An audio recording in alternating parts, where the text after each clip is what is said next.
Les données sont la clé du succès quand on parle de maintenir l'information dans une organisation, mais celles-ci sont gérées par des systèmes et ces systèmes sont utilisés par des personnes. Fait que pour s'assurer une bonne croissance de vos données, de votre gestion de données, il faut avoir une bonne croissance de système.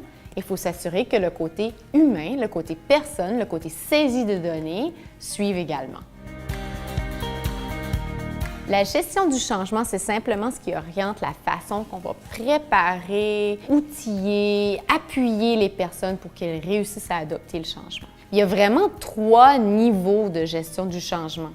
Il y a le niveau où les gens vont s'adapter, ensuite le groupe va s'adapter et ensuite l'organisation peut être considérée adaptée. Une autre chose, c'est que ça va augmenter la probabilité de réussite avec les projets.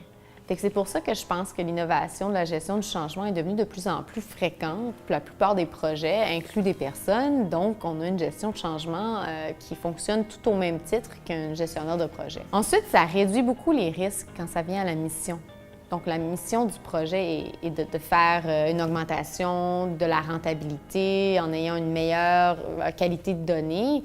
Si c'est ce qu'on veut faire, on réduit beaucoup les risques en ayant une bonne gestion de changement parce que les gens qui sont engagés dans la saisie de ces données-là, la manipulation des données, etc., vont comprendre l'importance dans la rentabilité de l'entreprise. Comprenez-vous bien l'incidence du changement puis l'état de préparation dans votre organisation? Est-ce que vous avez sur pied une équipe de parrainage solide qui va assurer la direction pendant la transition? J'appelle ça la coalition du changement. Si on n'a pas une coalition du changement, on va se retrouver dans une situation où tout le monde va se retrouver aux bonnes vieilles méthodes. Tout le monde va toujours retomber dans l'habitude parce que c'est efficace pour eux. Est-ce que vous avez vraiment élaboré des plans de mobilisation, de communication et de formation efficaces qui vont vraiment s'associer aux gens et à votre organisation? Mais est-ce que vos employés sont au courant des avantages qu'il va avoir pour eux, ce changement-là? Est-ce qu'ils disposent des renseignements nécessaires pour utiliser les nouveaux systèmes ou les nouveaux processus? S'ils ne comprennent pas ce qu'ils doivent faire ou s'ils ne savent pas comment le faire, ils vont tout simplement se retourner et le naturel revient au galop.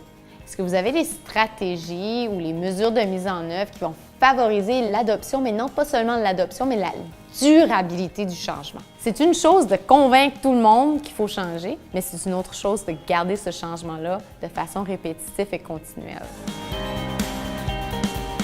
Première question que vous devez vous demander, est-ce que vous avez une vision claire du changement? Est-ce que vous comprenez la portée du changement et les répercussions?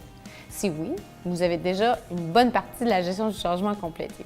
Est-ce que vous trouvez que chez vous, vous avez une culture ou un comportement qui s'ajuste bien au changement? Est-ce que les gens ont une flexibilité ou est-ce que les gens sont plutôt rigides dans leur processus? La communication chez vous, c'est comment? Est-ce que les gens communiquent bien? Est-ce que les gens se parlent? Est-ce que les gens comprennent l'information nécessaire à chaque individu, à chaque niveau, etc.?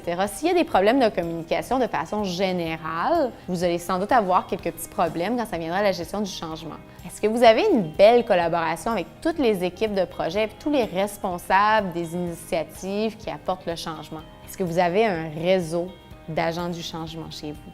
Est-ce que les gens sont adeptes de l'innovation? Est-ce que les gens aiment le changement? C'est inconfortable le changement pour la plupart des gens, mais il y a des gens qu'on peut former ou qui ont une tendance un peu plus naturelle à accepter le changement, qui peut devenir ces agents de changement-là chez vous et créer une énergie positive autour du changement. Ça apporte tout simplement de réussir dans un monde qui est en évolution constante. La technologie change, les pressions changent, l'innovation est incroyable dans nos jours.